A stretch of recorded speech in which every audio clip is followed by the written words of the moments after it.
S, ಕೊಲೆ ಆರೋಪಿ ನಟ ದರ್ಶನ್ ಅರೆಸ್ಟ್.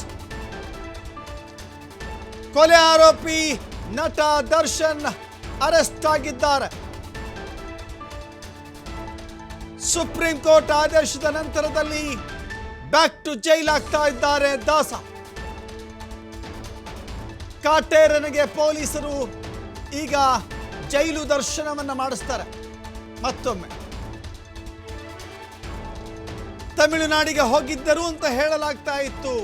ಎಸ್, ನಾನಾಗಲೇ ಮಾತನಾಡ್ತಿದ್ದೆ. ಬೆಂಗಳೂರಿನ ಹೊಸಕೆರೆಹಳ್ಳಿ ನಿವಾಸದಲ್ಲಿ ಬಂಧನ ಆಗಿದೆ.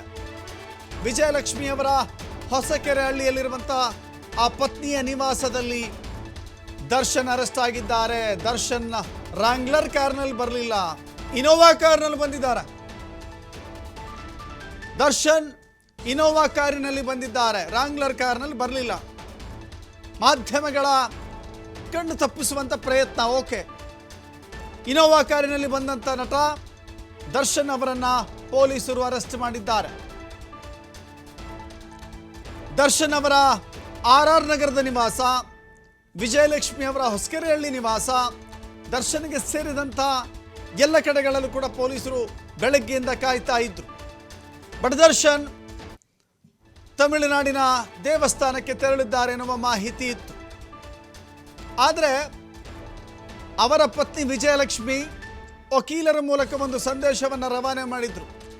4 ಗಂಟೆ ಸುಮಾರಿನ ಹೊತ್ತಿಗೆ ನಟ ದರ್ಶನ್ ಹಾಜರಾಗ್ತಾರೆ,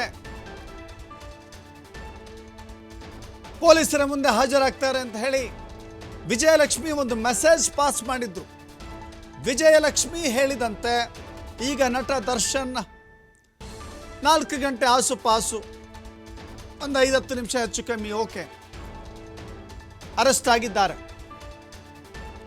ಹೊಸಕೆರೆಹಳ್ಳಿ ನಿವಾಸದಲ್ಲಿರುವಂಥ ನಟ ದರ್ಶನ್ ಅವರನ್ನ ಈಗ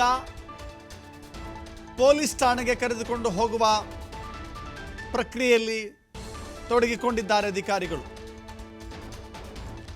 ಅನ್ನಪೂರ್ಣೇಶ್ವರಿ ನಗರ ಪೊಲೀಸ್ ಠಾಣೆಗೆ ನಟ ದರ್ಶನ್ ಅವರನ್ನ ಕರೆದುಕೊಂಡು ಹೋಗಲಾಗುತ್ತೆ. ವೈದ್ಯಕೀಯ ಪರೀಕ್ಷೆಗಳನ್ನು ಮಾಡಿಸಲಾಗುತ್ತೆ. ದರ್ಶನ್ ತನ್ನ ಜೀವಮಾನದಲ್ಲಿ 3ನೇ ಬಾರಿ ಜೈಲಿಗೆ ಹೋಗ್ತಾ ಇರೋದೀಗ. ಒಬ್ಬ ದೊಡ್ಡ ಸ್ಟಾರ್ ನಟ, ಅತ್ಯಂತ ಹೆಚ್ಚು ಅಭಿಮಾನಿಗಳನ್ನು ಹೊಂದಿರುವಂತ ನಟ, ಒಬ್ಬ ಮಾಸ್ ಹೀರೋ, ಈಗ ಮತ್ತೊಮ್ಮೆ 3ನೇ ಬಾರಿ ಜೈಲಿಗೆ. ಹಿಂದಿನ ಗೇಟಿಂದ ಪತ್ನಿ ಮನೆಗೆ ಬಂದಿದ್ದಾರೆ ನಟ ದರ್ಶನ್. ಫ್ರಂಟ್ ಗೇಟ್ನಲ್ಲಿ ಜೀಪ್ ಬಂದಿತ್ತು, ರಾಂಗ್ಲರ್ ಜೀಪ್ ಬಂದಿತ್ತು. ಬ್ಯಾಕ್ ಗೇಟಲ್ಲಿ ಇನೋವಾ ಕಾರ್ ಬಂದಿತ್ತು. ದರ್ಶನ್ ಆಗಮಿಸ್ತಾ ಇದ್ದಂತೆ ಪೊಲೀಸರು ಅರೆಸ್ಟ್ ಮಾಡಿದ್ದಾರೆ. ಮುಂದಿನ ಗೇಟ್ಗಳಲ್ಲಿ ಮಾಧ್ಯಮಗಳ ಕ್ಯಾಮೆರಾಗಳು ಕಾಯ್ತಾ ಇದ್ವು. ಹೀಗಾಗಿ ಹಿಂದಿನ ಗೇಟಿನ ಮೂಲಕ ನಟ ದರ್ಶನ್ ಎಂಟ್ರಿ ಕೊಟ್ಟಿದ್ದಾರೆ. ಬ್ಯಾಕ್ ಗೇಟಿಂದ ಬಂದಿದ್ದಾರೆ, ಬ್ಯಾಕ್ ಟು ಜೈಲ್ ಆಗ್ತಾ ಇದ್ದಾರೆ. ನಟ ದರ್ಶನ್ಗೆ ಇದು 3ನೇಯ ಜೈಲು ವಾಸದ ದರ್ಶನ, ಜೈಲು ದರ್ಶನ 3ನೇಯ ಬಾರಿಗೆ. ಮೊದಲ ಬಾರಿಗೆ ಹೆಂಡತಿಯ ಮೇಲೆ ಹಲ್ಲೆ ಮಾಡಿದಾಗ ಆಕೆ ಕೊಟ್ಟ ದೂರಿನ ಆಧಾರದ ಮೇಲೆ ದರ್ಶನ್ ಜೈಲು ಕಂಡಿದ್ರು. 2ನೇ ಬಾರಿಗೆ ರೇಣುಕಾಸ್ವಾಮಿಯ ಕೊಲೆ ಆರೋಪದಲ್ಲಿ ಜೈಲು ಕಂಡಿದ್ರು. ಈಗ ಜಾಮೀನಿನ ಮೇಲೆ ಬಿಡುಗಡೆಯಾಗಿ 3ನೇ ಬಾರಿಗೆ ಜೈಲಿಗೆ ಹೋಗ್ತಾ ಇದ್ದಾರೆ ನಟ ದರ್ಶನ್. 3ನೇ ಬಾರಿಗೆ ಒಂದು ರೀತಿ ಒಬ್ಬ ದೊಡ್ಡ ಸ್ಟಾರ್ ನಟ, ಐಷಾರಾಮಿ ಜೀವನವನ್ನು ಸಾಗಿಸ್ತಾ ಇದ್ದಂಥ ನಟ, ಲಕ್ಷಾಂತರ ಕೋಟ್ಯಂತರ ಅಭಿಮಾನಿಗಳ ಹೊಂದಿದ್ದಂಥ ನಟ,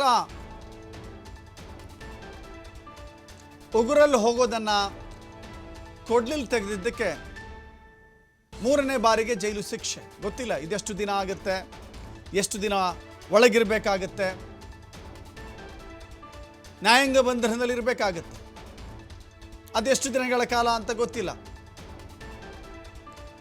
ಜಾಮೀನು ಅರ್ಜಿಗಾಗಿ ಅಥವಾ ಜಾಮೀನನ್ನು ತೆಗೆದುಕೊಳ್ಳಲಿಕ್ಕೆ ಉನ್ನತ ಮಟ್ಟದ ಕೋರ್ಟ್ಗಳಿಗೆ ಹೋಗಬಹುದು, ತ್ರಿಸದಸ್ಯ ಪೀಠಗಳಿಗೆ ಹೋಗಬಹುದು. ಸುಪ್ರೀಂ ಕೋರ್ಟ್ನಲ್ಲಿಯೇ ಅದಕ್ಕಾಗಿ ಕಾನೂನು ಹೋರಾಟವನ್ನು ಮುಂದುವರಿಸಬಹುದು. ಅದರ ಜೊತೆಗೆ FIR ರದ್ದುಗೊಳಿಸಿ ಅಂತ ಹೇಳಿ ಹೋರಾಟವನ್ನು ಮುಂದುವರಿಸಬಹುದು. ಆದರೆ ಅಷ್ಟೂ ದಿನಗಳ ಕಾಲ ಜೈಲು ವಾಸ ಅಂತೂ ಫಿಕ್ಸ್. ಅದು ಬಳ್ಳಾರಿಯ ಕೇಂದ್ರ ಕಾರಾಗೃಹನೋ ಬೆಂಗಳೂರಿನ ಕೇಂದ್ರ ಕಾರಾಗೃಹನೋ ಗೊತ್ತಿಲ್ಲ. ಈಗ ದಯಾನಂದ್ ಅವರು ಜೈಲಿನ ಜವಾಬ್ದಾರಿಯನ್ನು ತೆಗೆದುಕೊಂಡ ಮೇಲೆ ಇಡೀ ಕರ್ನಾಟಕದ ಜೈಲುಗಳು ಕೇವಲ ಪರಪ್ಪನ ಅಗ್ರಹಾರಲ್ಲ, ಅವರ ಇಲಾಖೆಗೆ ಬಂದಿಖಾನೆ. ಸೊ ಹೀಗಾಗಿ ದರ್ಶನ್ಗೆ ಪರಪ್ಪನ ಅಗ್ರಹಾರ ಆದರೂ ಒಂದೇ, ಬಳ್ಳಾರಿ ಆದರೂ ಒಂದೇ.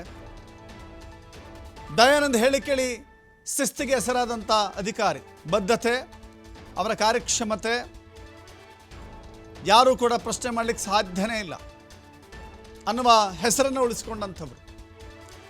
ಈಗ ಅವರ ಸುಪರ್ದಿಯಲ್ಲಿರುವಂಥ ಜೈಲುಗಳಲ್ಲಿ ದರ್ಶನ್ ಇದ್ದರೆ ದರ್ಶನ್ಗೆ ಐಷಾರಾಮಿ ಸೌಲಭ್ಯಗಳು ಸಿಕ್ಬಿಡುತ್ತಾ? ದರ್ಶನ್ ಕೇಸ್ನಲ್ಲೂ ಕೂಡ ಅತ್ಯಂತ ಗಂಭೀರವಾದಂಥ ತನಿಖೆ. ಯಾಕೆಂದರೆ ಅವರು ಆ ಸಂದರ್ಭದಲ್ಲಿ ಬೆಂಗಳೂರಿನ ಪೊಲೀಸ್ ಆಯುಕ್ತರಾಗಿದ್ದರು. ACP ಚಂದನ್ ಒಂದು ಸಣ್ಣ ಕೂದಲೆಳೆಯಷ್ಟು ಕೂಡ ಬಿಡದಂಗೆ ತನಿಖೆ ಮಾಡಿದ್ರು. ಕಾಮಾಕ್ಷಿ ಪಾಳ್ಯ ಪೊಲೀಸರಿಂದ ನಟ ದರ್ಶನ್ ಅರೆಸ್ಟ್ ಆಗಿದ್ದಾರೆ. ಪೊಲೀಸ್ ಠಾಣೆಗೆ ಕರೆದೊಯ್ತಾರಾ ಅಥವಾ ನೇರವಾಗಿ ಜಡ್ಜ್ ಮುಂದೆ ಕರೆದೊಯ್ತಾರಾ? ಈಗಾಗಲೇ ಕೋರ್ಟ್ ಸಮಯ ಮುಗಿತಾ ಬಂದಿದೆ. 4:15 ಸಮಯ ಮುಗಿಯುವ ಒಳಗೆ ಕೋರ್ಟ್ಗೆ ಹಾಜರುಪಡಿಸಬೇಕು. ವೈದ್ಯಕೀಯ ಪರೀಕ್ಷೆಯೊಂದು ಬಾಕಿ ಇದೆ. ವೈದ್ಯಕೀಯ ಪರೀಕ್ಷೆಯ ಬಳಿಕ ನೇರವಾಗಿ ಹಾಗಾದ್ರೆ ಕಾಮಾಕ್ಷಿಪಾಳ್ಯ ಪೊಲೀಸ್ ಸ್ಟೇಷನ್ಗೆ ಕರೆದುಕೊಂಡು ಹೋಗಿ ಅಲ್ಲಿ ವೈದ್ಯಕೀಯ ಪರೀಕ್ಷೆಗಳನ್ನು ಮಾಡಿಸಿ ಆನಂತರ ಸಿಟಿ ಸಿವಿಲ್ ಕೋರ್ಟ್ಗೆ ಬರುವಷ್ಟರಲ್ಲಿ ಕೋರ್ಟಿನ ಸಮಯ ಮೀರಿ ಹೋಗುತ್ತೆ. ಸೊ ಹೀಗಾಗಿ ನೇರವಾಗಿ ವಿಕ್ಟೋರಿಯಾನೋ ಅಥವಾ ಬೌರಿಂಗ್ ಆಸ್ಪತ್ರೆನೋ ಸರ್ಕಾರಿ ಆಸ್ಪತ್ರೆಗಳಿಗೆ ಕರೆದುಕೊಂಡು ಹೋಗಿ ತಕ್ಷಣ ಅವರಿಗೆ ಏನು ಬಹಳ ದೊಡ್ಡ ವೈದ್ಯಕೀಯ ತಪಾಸಣೆ ಇರೋದಿಲ್ಲ. ಒಂದು ಸಾಮಾನ್ಯವಾದಂಥದ್ದು BP ಶುಗರ್ ಹೆಚ್ಚು ಅಂತ ಹೇಳಿದ್ರೆ ಒಂದು ECG ಮಾಡ್ಬೋದೇನಪ್ಪ.